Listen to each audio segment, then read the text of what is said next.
twongeye kubasuhuza inshuti bavandimwe mu bana natwe ku murongo wacu wa Pana Media TV ibisanzwe. Twongeye kugaruka mu makuru yacu tubagezaho amakuru atandukanye. Rero kuri iki gicamunsi cyose kuri mugoroba tugiye kubagezaho amwe mu makuru ari kuvugwa muri Repubulika Iharanira Demokarasi ya Kongo, cyane cyane tugiye kwibanda ku ngabo cyangwa se ku gisirikare cya M23 uburyo kiri kwiyubakamo, hanyuma tuzi kandi kuganira hejuru y'ibijanye nuko n'itangazo cyangwa se message wahoze ari perezida wa Kongo Joseph Kabila Kabange yaratanze ku bijyanye n'umutekano cyangwa se ku bijyanye nuko abona ubutegetsi bumeze. Tutazi kubivuze n'ibyo tugiye kubasobanurira cyangwa se tugiye gusesengura mu magambo make. Hanyuma rero gusaba kudakuraho urushinge rwa kuri Pana Media TV.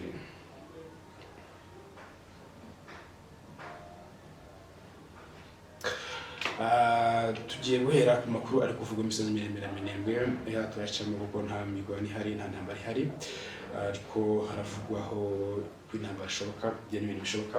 Tuzaza kubiganiraho uyu munsi. Rero uko byifashe nuko mu Minembwe n'amahoro, mu nce za Minembwe ahitwa mu Rugezi n'amahoro, mu Minembwe mo hagati n'amahoro, ahitwa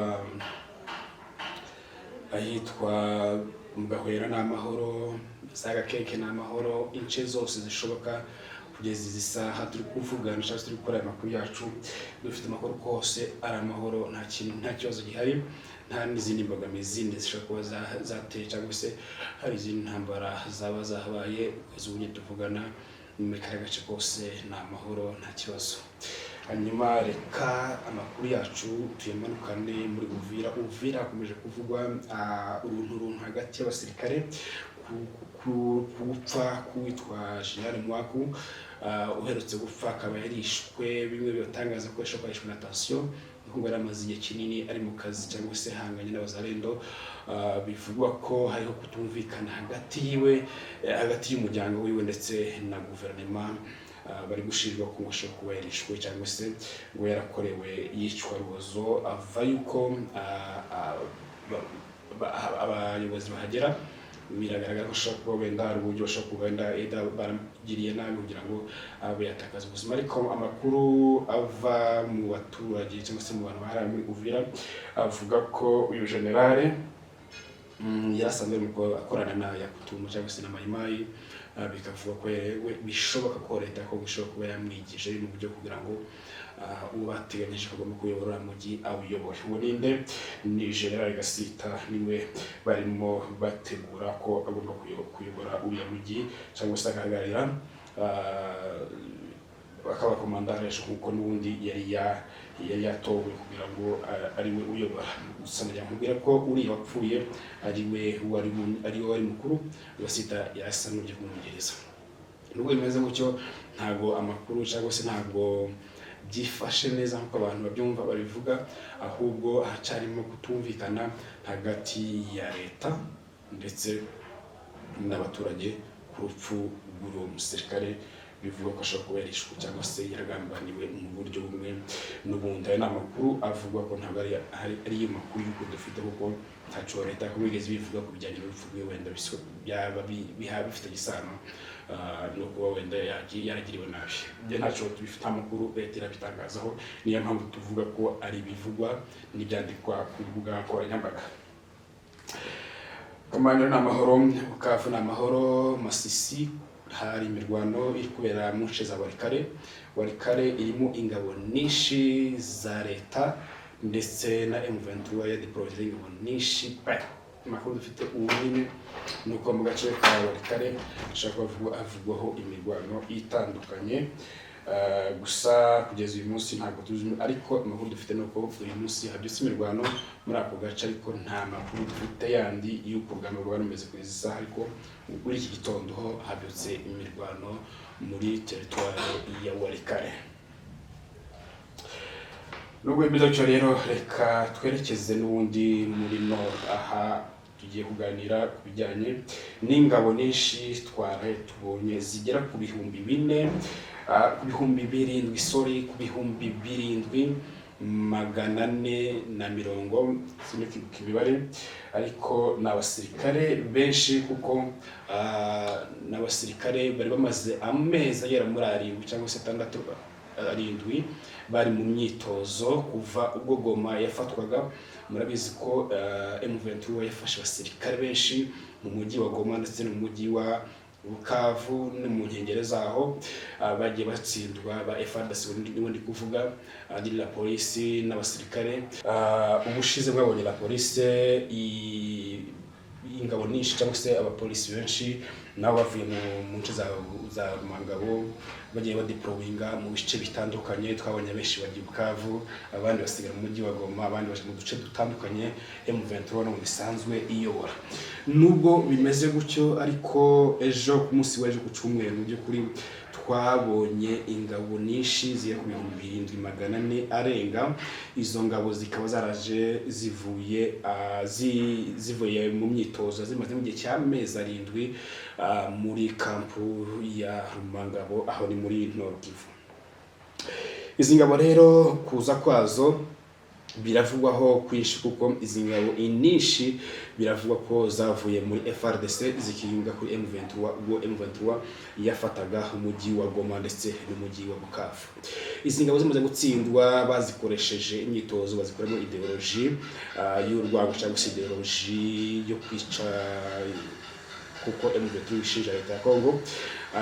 Bamaze kubakoramo ideology. Nubwo bimeze gutyo izo ngabo nyinshi zabashije kuba ejo zapasinga ingabo zigera ku 7400 arenga, zikaba zaravuye inyinshi mu ngabo za FARDC zagiye zifatwa mu bice bimwe na bimwe bitandukanye M23 yagiye ifata.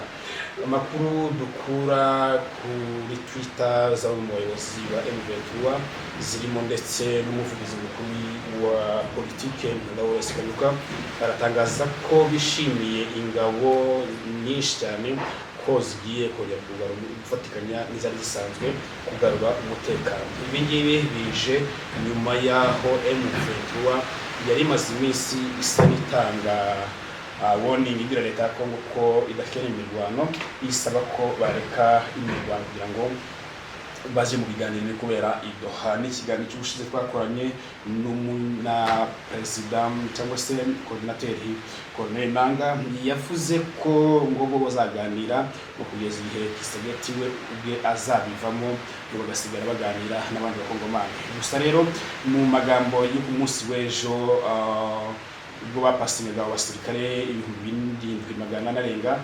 twabonye General Major Sultani Makenga aganiriza abo basirikare mu byo yagiye yababwiye ko muri ingabo kandi mugomba kurwanira igihugu cyanyu kubisubiza mu mahoro, mugasabwa umurongo w'igisirikare. Anashinja mugenzi we cyangwa se Perezida Felix ko ngo yasenye igisirikare acyubaka yagisenye agishiramo amacakubiri gusa. Mu byo General Major Sultani Makenga yabwiye ingabo, yazibwiye ko akazi kabo ari ugucunga umutekano w'abaturage n'imari zabo ndetse no gucunga ubusugire bw'igihugu cyabo. Ibi ni bimwe nako General Major Sultani Makenga yagiye atangaza. Rero muri izo ngabo zarazipasinze mu by'ukuri harimo ingabo nyinshi zavuye muri FARDC. Izi ngabo rero biravuga ko ari ingabo zagiye zifata mu bice M23 yagiye ifata n'ubundi ubwo yafataga umujyi wa Goma cyane ndetse n'umujyi wa Bukavu niyo haba haravuyeho ingabo nyinshi. Bivuga ko izi ngabo ariho zaje ziva. Ibi bise byaba biganisha hehe ko abantu bibaza ko urugamba rw'abarurangiye bagiye gusinyama accord cyangwa se bagiye gusinya ko intambara ihagaze. Turabibona bivuga bakavuga ko intambara igiye kurangira cyangwa se ibiganiro bihari ari bizana amahoro, intambara igiye kurangira. Mu by'ukuri hari umuhanga wavuze ngo ushaka amahoro ategura intambara. Ntabwo tuzi kuko nimba ari kubyaba bimeze aricyo M23 ishatse kuvuga, ariko biragaragara ko leta ya Congo yakomeje kwinangira kuri iki kintu kijyanye no kugarura amahoro muri Repubulika ya Demokarasi ya Congo. Cyane yanze ko ibiganiro bihabwa intebe cyangwa se mu mirwano ihagarare. Murabizi igihe M23 yari Doha uretse ubu nyine muri mbere y'ubu ngubu nibwo leta ya Kongo ideployinze ingabo nyinshi ziva i Burundi zambuka mu mujyi wa Uvira ndetse nyinshi zikazamuka mu misozi miremire y'Umurenge, aho ni muri Minembwe ndetse n'igice cy'Indondo. Ni naho mwaje mubona ibitero bya drone ndetse bijya ku baturage inshuro zitari munsi ya zitatu, tubona amadrone yikurikiranya arasa mu baturage. Ibyo ngibyo byerekana iki? Byerekana ko leta ya Kongo iri mu rugamba cyangwa se ibyo bari kuvuga idoha bisa n'ibidafite nabyita ko bisa n'ibidafite imbaraga. Ariko uyu munsi rero twabonye kandi M23 nayo yaje mu byo twari tumenyereye tubona muri FARDC. Buri gihe twabonaga FARDC iri gukora recrutement bwacu, tukabona bapasinze ministre w'ingabo yagiye gupasingisha ingabo, president yagiye, tukabona bari muri mouvement yo kongera ingabo mu gisirikare. Gusa ntabwo twari dufite amakuru mu by'ukuri ko hari ingabo zigera ku 7,000 leta ya Kongo yaba yatakaje muri iyi migi M23 yafashe uburyo bajoininze AFC M23 kugira ngo bari babagwanya noneho kandi ari bo bahoze bagwana M23. N'ubundi n'abakongomani ku bakongomani niyo mpamvu basanze M23 ababigira ko abanyamahanga, ntabwo umunyamahanga yarokirita umwene gihugu ugane mu gihugu cyiwe. Rero ndatekereza ko izi ngabo M23 igiye yazanye atari ibintu twavuga ngo intambara yarangiye. Gusa birashoboka ko intambara yarangira kubera ko wenda leta yakomeje kubona icyitwa ubwinshi bwa M23, igatekereza ikabona ko ibiganiro byo bishoboka byazana amahoro, kuko mu by'ukuri urareba neza ukabona neza ko leta ya Kongo yaba ifite shortage ikomeye cyangwa se yaba iri kwicuza gutakaza iriya migi. Niba yatakaje iriya migi ikaba bayikuyemo ingabo zigera mu 7,000, ni esheke ikomeye kuri leta. Tekereza ko n'uyu munsi bafite uburyo biri kubabaza mu mitima yabo, kuko izi ni ingabo bikomeye kandi ikintu gikomeye mu by'ukuri abantu bakunda kubibaza ntibabivuga, ariko reka mbivuge gutya: M23 ntabwo iri gutegura igisirikare cya rebellion. Mu bigaragara irasa ni uburyo umuntu abibona, ndi handi musevire iri gutegura igisirikare kizagira igihe cyangwa se gihamye, kuko iyo inyeshamba ziri kurwana bundi busanzwe inyeshamba ziri kurwana ntabwo zikora formation y'amezi 5, amezi 3 cyangwa amezi 2, ni ibyumweru 2 mu imbunda ku rugamba. Ariko M23 iri ku rwego rw'ibihugu bakoresha imyitozo cyangwa se bakoresha training abasirikare amezi 6, amezi 7. Niko dusanzwe tuzi ibihugu guverinoma zizwi zemewe niko zikora. Icyo zikora niko zikora, zitanga igihe cy'imyitozo cy'amezi 6 cyangwa se cy'amezi 7 bitewe n'uburyo ashaka kubigishamo, hanyuma bakavamo ari abantu bakomeye ndetse ari mu masuzo officiel. Ariko kubona M23 ifata abantu mu gihe kingana gutya guhera mu kwezi kwa mbere cyangwa se kwa kabiri ukagera mu kwezi kwa 9 tugezemo, iri kwigisha abasirikare buri munsi, buri gitondo, buri mugoroba, bagashyiramo ideology ya patriote. Ni ikintu kidasanzwe kuri leta ishobora kuba yahuye naco mu buryo itatekerezaga. Ibi ngibi sinabivugaho byinshi cyane kuko wenda bakabyo basinzwe bibona, ariko kandi ibi ngibi biragaragaza neza ko M23 atari ya yindi ya kera abantu batekerezaga, cyangwa se ya yindi igeze gufata gomba ikayivamo, ya yindi igeze gufata gomba kandi ikayivamo. Natekereza ko M23 yatandukanye, ni M23 ihaye ikora ibintu bitandukanye n'ibyo twatekerezaga. Ejo bundi ndagira ngo mbibutse, ejo bundi mwabonye ibyo bitanga magistrat cyangwa se abanyamategeko bagiye guhagararira ibice bitandukanye M23 iyoboye mu gisirikare n'abaloyo igiye gushiraho. Ni ukuvuga ngo aba bantu n'abajyanye n'iki, aba bantu M23 yagiye bashira mu nce gifata kugira ngo habeho ubuyobozi bw'abaturage, inkiko z'abaturage, za gisivile n'iza gisirikare zikore ku rwego rimeze nk'igihugu. Mu by'ukuri sinatinya kuvuga ko Kivu ubu nyine ifite 70% z'igihugu. Hari bimwe itaremererwa, ariko hari bimwe dushobora tutabona cyangwa tuterekwa, tutabwibwa, ariko ubirebye iki ni igihugu kuko sintekereza kuko ariko inyeshamba zikora cyangwa ziparatika mu buryo zikoramo administration y'igihugu yose barayifite, bafite ba administrateurs, bafite la maire de la ville, bafite ba gouverneur, bafite ba bourgmestre, abafuguru bashize abacamanza, bashizeho la police, bafiteho noneho izi ngabo zigera kuri 700 2400, bagira ngo ubwire ko izi ngabo ziri mu mutwe wa special forces, nta binyeshamba zigira special forces, gusa zifite wenda abasirikare bihari, ariko inyeshamba zisubira izo kwiba ntabwo ariko zitandukanye na zazi niba abantu bamenyereye zasaga igihe wenda cyane heri zishaka kwinka, zishaka kwica abantu gusa bujura, izi ntabwo ariko zikora. Iki ni abantu ubona ibintu babiteguye kera, babiginjiyemo maze kubyisangamo, babifatira igihe cyo kubitegura. Imyaka ni myinshi imaze kuba intambara irimo.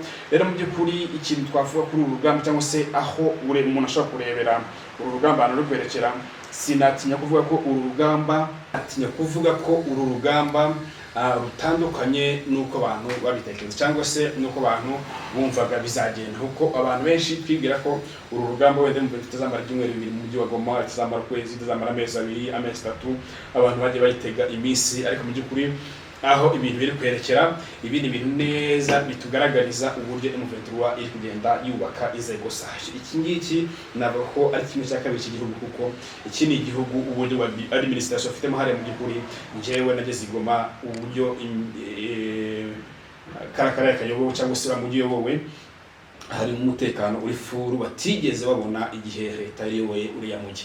Nshuti bavandimwe, ndagusaba ko ukomeza kubana tw'umurongo wacu wa Upana Media TV. Hanyuma rero nubwo bimeze gutyo, haraye pasinze ingabo zingana gutyo, kubera iki president wahoze ari president wa Kongo uwo ni Joseph Kabila, kuki uyu munsi aribwo yagize icyo avuga ku bijyanye n'ibitero cyangwa se ku bijyanye n'umutekano uri kuba mu gihugu? Kabila umunsi zingabo za pasinze niwo munsi yatanze ko yavuze ko hageze igihe bigezeho, igihe kigeze cyo kugira hotel cyo kubohora abanyekongo. Ibi yarinze kubivuga, ariko uyu munsi pasinze ingabo zingana kuriya niyo munsi avuze iri jambo. Ibintu bishatse kuvuga iki? Ibi bintu ku bantu bakurikira politiki y'akarere cyane cyane cyangwa se abanyapolitiki ukuntu bavuga, iyi ni imvugo ikomeye ishingiye ku byari byabaye umunsi the same day byabaye, ni nawo munsi yabitangaje, kandi ntabwo yabitwitiza bane kuri Twitter ye cyangwa se ngo babicisha handi. Ni inyandiko igaragaza ko ari we wabikoze, banabivuze. Abantu bakomeje kugibazaho cyane ngo Kabila yabagiye gusubira ku butegetsi, Kabila yabagiye kwirwana, yabagiye kurwana igisegeti n'amukuru ku butegetsi. Reka dusome inkuru ijyanye n'ibyo President Honorable Joseph Kabila yarayanditse. Joseph Kabila wayoboye Repubulika Iharanira Demokarasi ya Kongo mu myaka 18 akaza gusimburwa na Felix Tshisekedi, maze iki gihugu kikinjira mu bibazo by'intambara zidashira. Yatangaje ku mugaragaro ko uwo ni Joseph Kabila agiye gusubira ku butegetsi mu rwego rwo kugira ngo arengere abanyekongo n'igihugu cye cyose. Yabigarutseho mu myandiko yashize hanze, aho muri izo nyandiko yavuze ko agiye kwisubiza ubutegetsi. Yagize ati: banyekongo namwe banyekongokazi, ko ngiye kugaruka ku butegetsi kuko abansimbuye baroshe igihugu mu muriro. Yongeye ati: va ku butegetsi, nasize ubutegetsi bwubaha itegeko nshinga kandi siga ari amahoro, kandi byose byahindutse ikibuga cyo kurwaniramo. Kabila yakomeje avuga ko benshi ubwo bagendaga bavuga ko ari ryo herezo rye ryo kuba muri politike, atariko ahubwo uyu munsi ndababwira ko ngarutse ku mpamvu z'imibabaro abanyekongo bakomeje gucamo. Anasobanura ko ibyo adashobora gukomeza kubyihanganira cyangwa ngo akomeze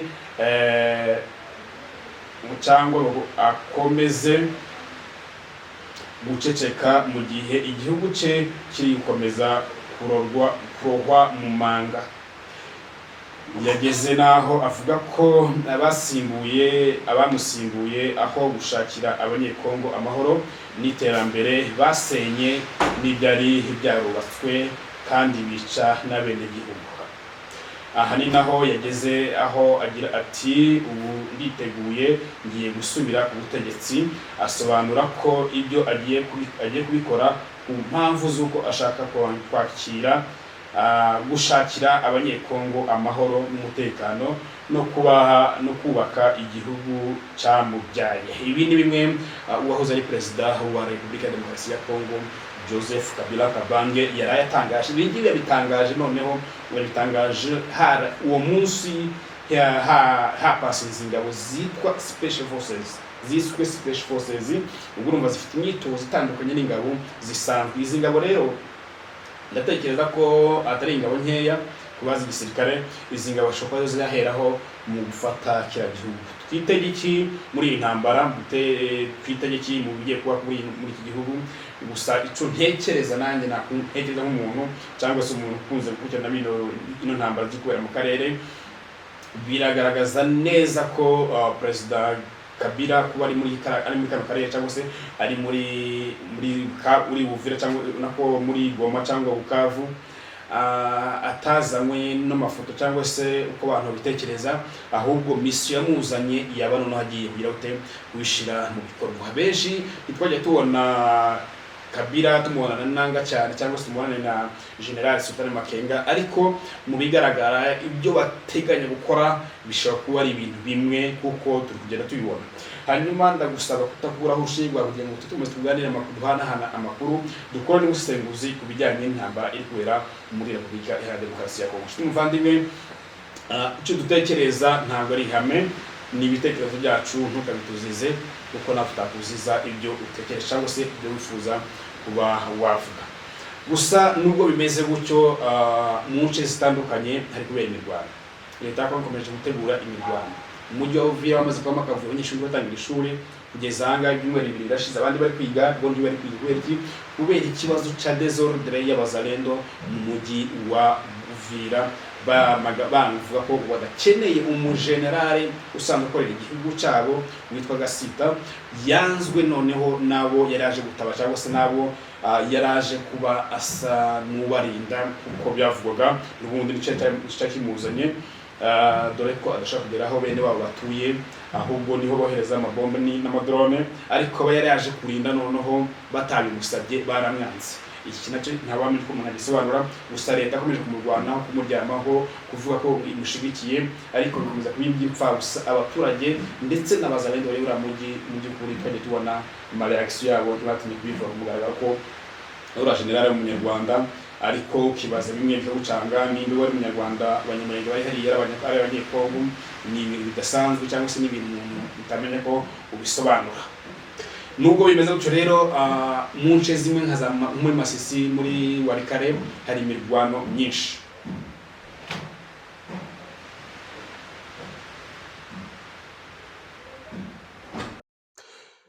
So naha dusoreje, reka tubashimire mwese mwabanye natwe. Iyi ni Upana Media nk'ibisanzwe, dukomeze tubane mu biganiro byacu bya buri munsi.